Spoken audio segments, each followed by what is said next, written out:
Hi, my name is Lara with the Student Room, and I'm here to interview Sam Gyimah, the Minister for Universities, Science, Research and Innovation. So Sam, how are you doing today? I'm doing well. It's incredibly busy in this job. Well, I've got some questions that students have asked from the Student Room, if that's all right. So Okay. Tommy One Boy asks, will students have the opportunity to submit viewpoints to the review ordered by the Prime Minister, or will students have representatives on this review? Yeah, absolutely. I think we are very, very focused on getting student input into this review, because it's very easy for people who have left university to assume that, you know, it's exactly as university today is exactly as it was when they left, in my case, 20 years ago. So there are two ways in which students could input into this review. They will create a kind of student reference group that can directly input into it, but there's also going to be a call for evidence. It's up to the chairman of the review to decide how that is handled, but I'd imagine that those would be two avenues for students to input into it. I think if there's one thing I want to come out of the review is that we have solutions in place that work for students. It doesn't mean that we can do everything everyone asks for, but I think it's got to be seen to be responding to the needs of students.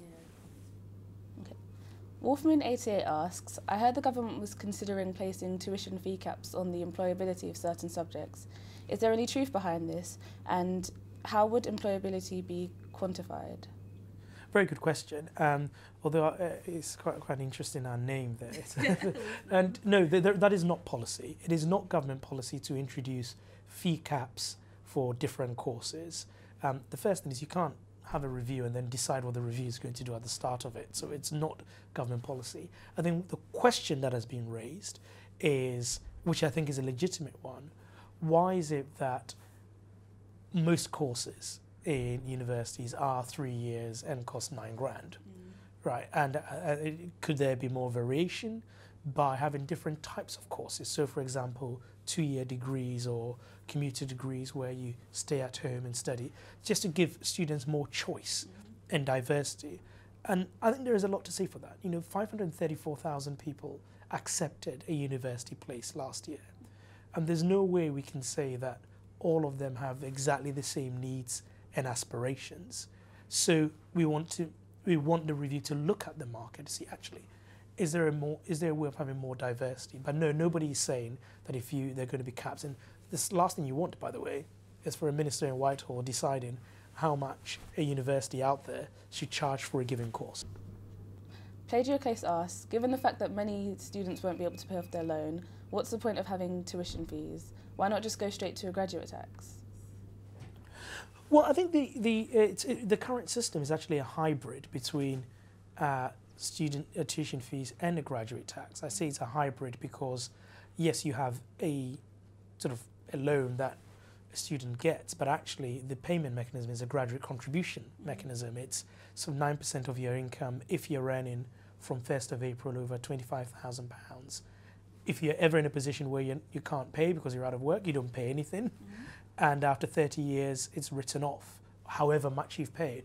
Those are characteristics of a graduate tax. The good thing about the current system is the money actually goes directly to the universities.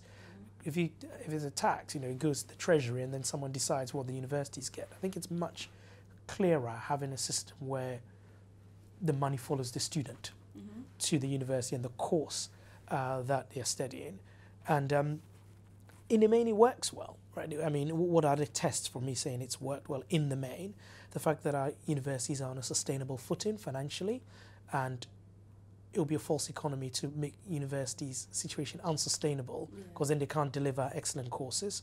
I'm very pleased that we've got more and more disadvantaged people being able to go to university as a result of the changes. But I think it's also fair that the person who actually gets the degree contributes to the course. There are, of course, changes that can be made, and which is what the review is recognising, that the current system can be improved. We'll look to see what comes out of that. But I think we're starting from a position that, okay, it's worked, but let's look at it and let's improve it. Kuma asks, what is your opinion on unconditional offers given out by some universities?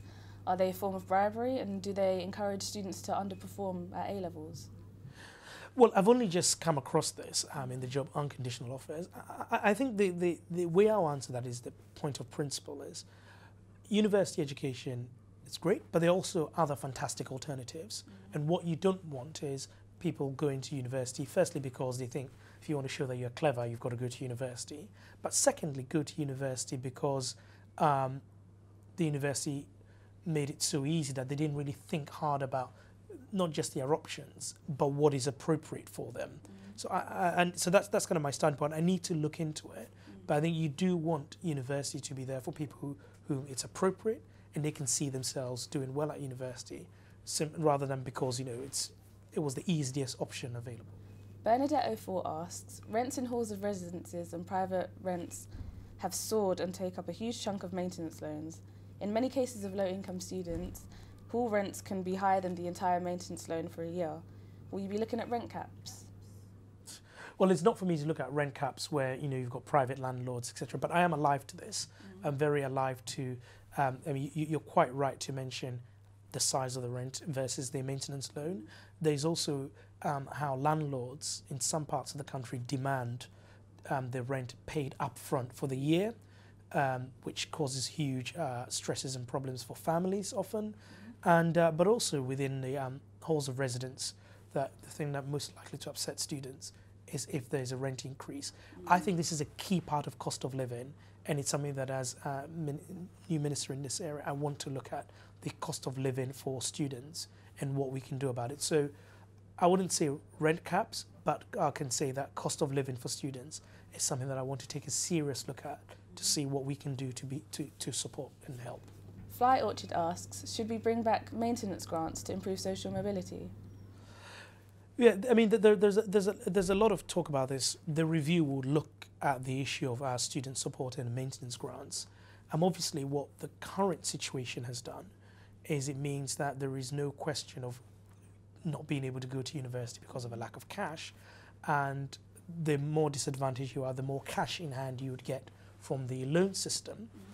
If you set that against the fact that, I think that if you look at the way the loan is structured, that's the last bit of payment you get to, actually, and you don't pay anything after 30 years.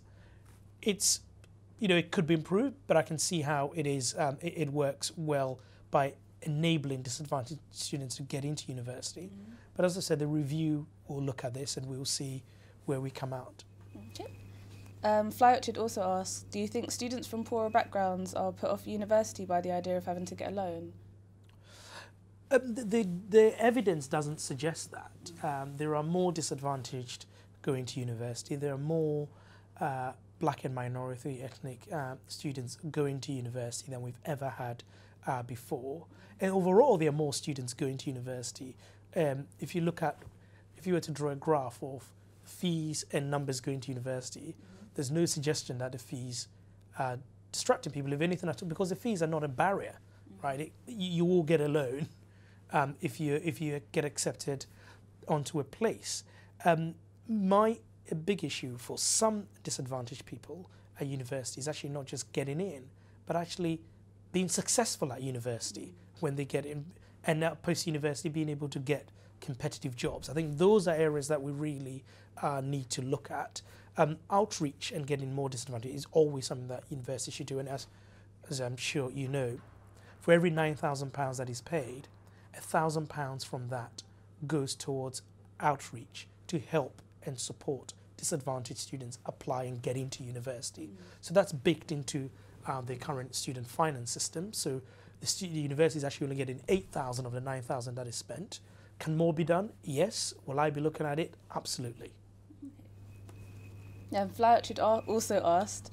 Very prolific. It's not you, is it? Not you masquerading as Fly Orchard. Will charging different fees for different courses actually drive students from poorer backgrounds into poorer and less prestigious courses, thus in effect adding to class inequalities that seem so embedded in our education system?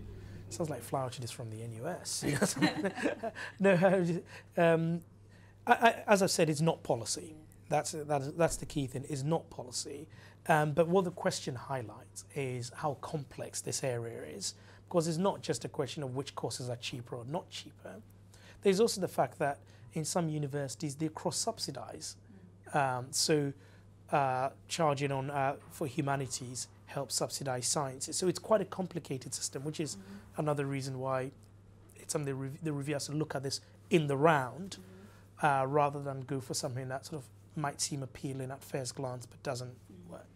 Wolfmoon88 asks, post-Brexit, will there be any major changes to how the government invests in science and research, including how we invest into European projects, or will instead opt for establishing new investments globally in the ways of research?